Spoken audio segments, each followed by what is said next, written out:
Welcome back to Socio Decoded by Anjali. Do subscribe to this channel. Let's start. आज मैं आपसे एक simple question पूछती हूँ कि आपके हिसाब से दुनिया को कौन चलाता है? क्या सच में पीपल रूल करते हैं या कुछ पावरफुल लोग डिसीजन लेते हैं और बाकी लोग उस डिसीजन के कंसिक्वेंसेस फेस करते हैं? सोचिए, एक देश में वॉर शुरू हुई, लड़ाई शुरू हो गई है और इकोनॉमिक पॉलिसी बदलती है, इंटरेस्ट रेट बदलते हैं, सोशल मीडिया रूल्स चेंज होती है। क्या ये डिसीजन आम लोग लेते हैं या कुछ सेलेक्टेड लोग लेते हैं? इसी सवाल का जवाब ढूंढने की कोशिश कर रहे थे सी राइट मिल ने अपनी famous book the power elite जो पब्लिश हुई थी 1956 में। तो आज हम समझेंगे कि पावर क्या है, एलीट कौन होते हैं, पावर एलीट थ्योरी को समझेंगे, मिलिट्री इंडस्ट्रियल पॉलिटिकल एलीट को समझेंगे, मीडिया का रोल समझेंगे, डेमोक्रेसी पर मिल्स का क्रिटिक क्या है वो, एंड कंटेम्प्रेरी कुछ एग्जाम्पल से समझेंगे। अब सबसे पहले बात करते हैं व्हाट इज़ पावर। पावर क्या है?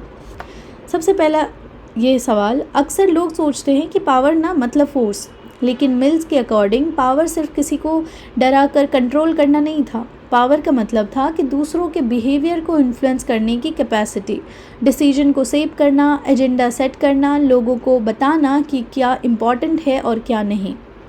अब एक सवाल है कि अगर मैं आपसे पूछूं कि आज इंडिया या दुनिया में सबसे पावरफुल इंस्टीट्यूशन कौन सा है?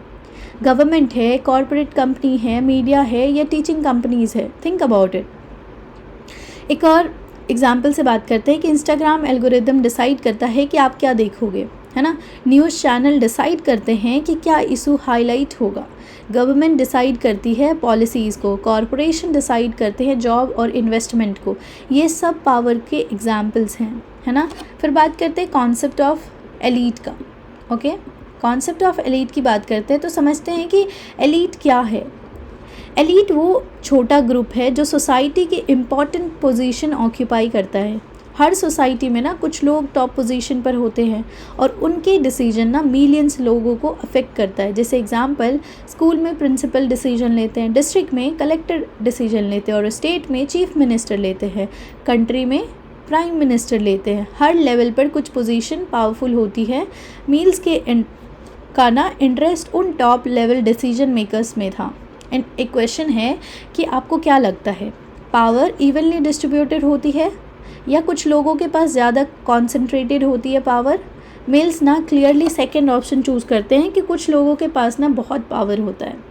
अब तीसरी बात करते हैं पावर एलीट के बारे में, ठीक है, this one. Okay, power elite theory. Mills कहते हैं कि मॉडर्न सोसाइटी में ना पावर आम लोगों के पास होती है। पावर एक स्मॉल ग्रुप के पास कॉन्सेंट्रेटेड होती है और इसी ग्रुप को उन्होंने कहा पावर एलीट। मेन आइडिया है कि इंपॉर्टेंट डिसीजन कुछ ही लोग लेते हैं और ये डिसीजन पूरी सोसाइटी को अफेक्ट करती है। एग्जाम्पल, जैसे वॉर करना है या नहीं करना, टैक्स पॉलिसी चेंज करना, national security strategy, economic priority. क्या लगता है ये सब ऑर्डिनरी सिटीजन डिसाइड करते हैं? बिल्कुल नहीं, ये पावरफुल लोग डिसाइड करते हैं, जो पावर में होते हैं, जिनके पास डिसीजन मेकिंग पावर होता है। एक सवाल है कि इलेक्शन के दिन ना आप वोट देते हो, है ना, लेकिन इलेक्शन के बाद पॉलिसी ड्राफ्ट कौन करता है? कैबिनेट करती है, ब्यूरोक्रेसी करते हैं, एक्सपर्ट लोग करते हैं, कॉर्पोरेट लॉबी ग्रुप करते हैं। यही मिल्स का ना पॉइंट है। अब बात करते हैं मिलिट्री इंडस्ट्रियल पॉलिटिकल एलीट के बारे में।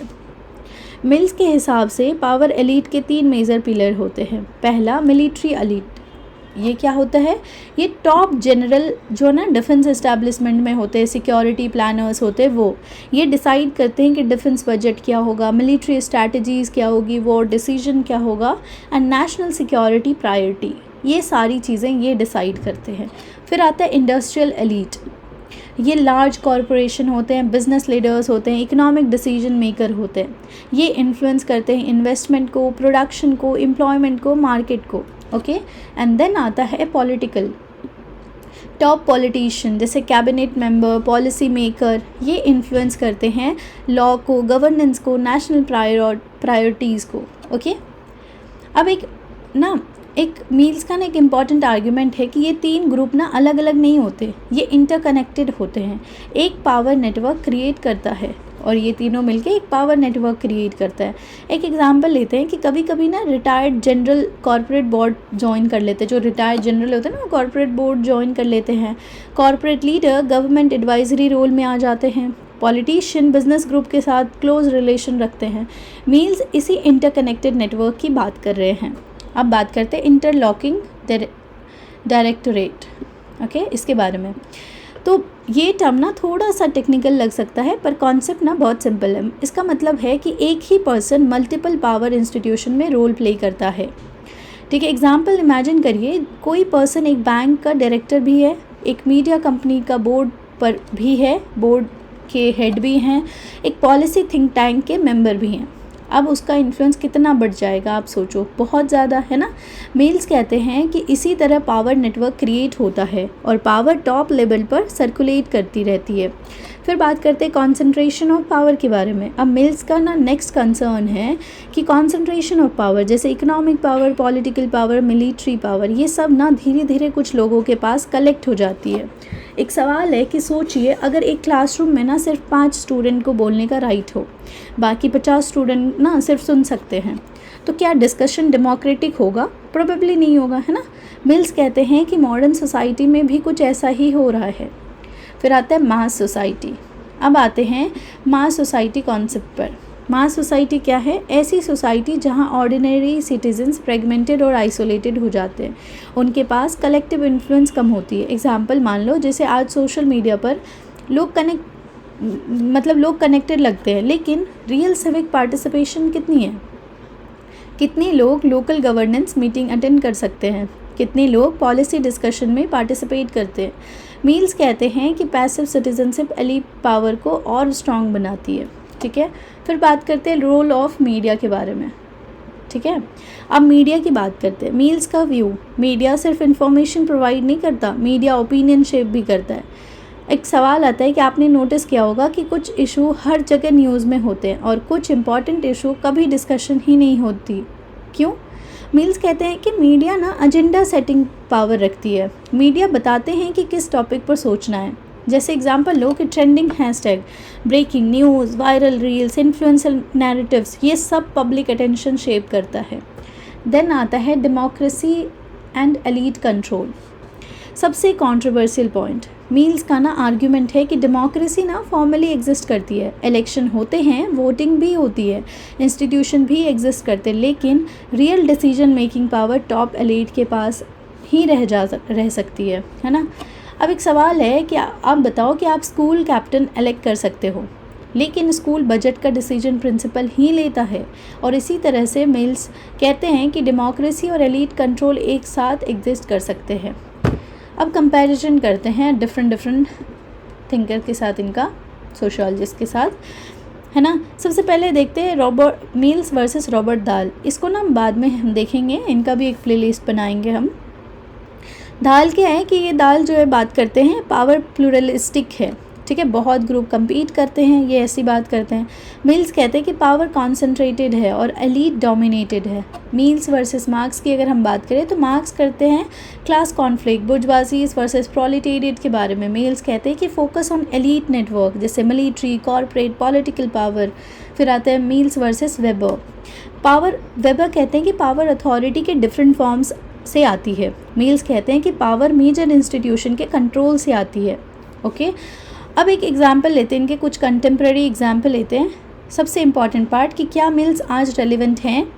कॉरपोरेट हाउस, ग्लोबल कॉरपोरेशन ना मार्केट इन्फ्लुएंस करते हैं। पॉलिटिकल डायनेस्टीज़ यानी फैमिली नेटवर्क पावर मेंटेन कर सकते हैं। Military influence, national security decision society को डीपली अफेक्ट करता है। बिग टेक कंपनीज जैसे कि गूगल हो गया, मेटा हो गया, अमेज़ॉन, एप्पल, माइक्रोसॉफ्ट, ये सिर्फ कंपनीज नहीं है, डेटा, इंफॉर्मेशन और बिहेवियर का इन्फ्लुएंस करने वाली एक इंस्टीट्यूशन है। अब एक सवाल आता है कि आज के टाइम पर पावर एलीट कौन हो सकते हैं? क्या वो पॉलिटिशियन है, कॉर्पोरेट लीडर है, टेक बिलियनर है, मीडिया ओनर है? कौन है? Think about it. ठीक है, अब अगर हम इसके क्रिटिसिज्म की बात करें तो हर थियरी की क्रिटिसिज्म होती है। क्रिटिक कहते हैं कि पावर इतनी कॉन्सेंट्रेटेड नहीं है जितनी मील्स बात करते हैं। डेमोक्रेसी में ना मल्टीपल ग्रुप्स compete करते हैं, सिटीजन भी इन्फ्लुएंस करता है डिसीजन को, और सिविल सोसाइटी भी इम्पॉर्टेंट है। ये क्रिटिक कहते हैं, और ये क्रिटिसिज्म रॉबर्ट दाल ने स्ट्रांगली दिया था। ठीक है, अब अगर हम क्विकली रिकैप करें तो सबसे पहले पावर क्या होता है, तो power basically ability to influence decision and behaviour. Elite क्या होता है, तो एलीट होता है सोसाइटी के top decision maker. Power elite क्या होता है, तो मिलिट्री, कॉरपोरेट, ये जो है ना इंडस्ट्रियल, पॉलिटिशियन, ये पावर एलीट है। पावर कॉन्सेंट्रेटेड होती है, मीडिया ओपिनियन शेप करती है। डेमोक्रेसी के अंदर भी एलीट कंट्रोल एग्जिस्ट कर सकता है।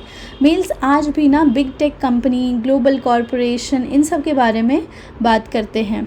ठीक है, सो लेक्चर एंड करने से पहले एक फाइनल क्वेश्चन कि जब आप न्यूज़ देखते हो, कोई पॉलिसी चेंज होती है, कोई मान लो वॉर स्टार्ट होती है, कोई इकोनॉमिक डिसीजन आता है, तो खुद से पूछिए कि इस डिसीजन के पीछे कौन लोग हैं और पावर एक्चुअली किसके पास है। यही क्वेश्चन पूछते हैं। सी राइट मिल की सोशियोलॉजिकल इमेजिनेशन का पहला स्टेप है। मिल्स हमें ये सिखाते हैं कि सोसाइटी को ना समझने के लिए सिर्फ इवेंट नहीं बल्कि पावर स्ट्रक्चर को देखना ज़रूरी है। So thank you everyone. Next lecture में हम सोशियोलॉजिकल इमेजिनेशन के बारे में पढ़ेंगे, personal trouble and public issue. If you like this lecture, do subscribe to this channel. Till then, keep learning. Thank you so much.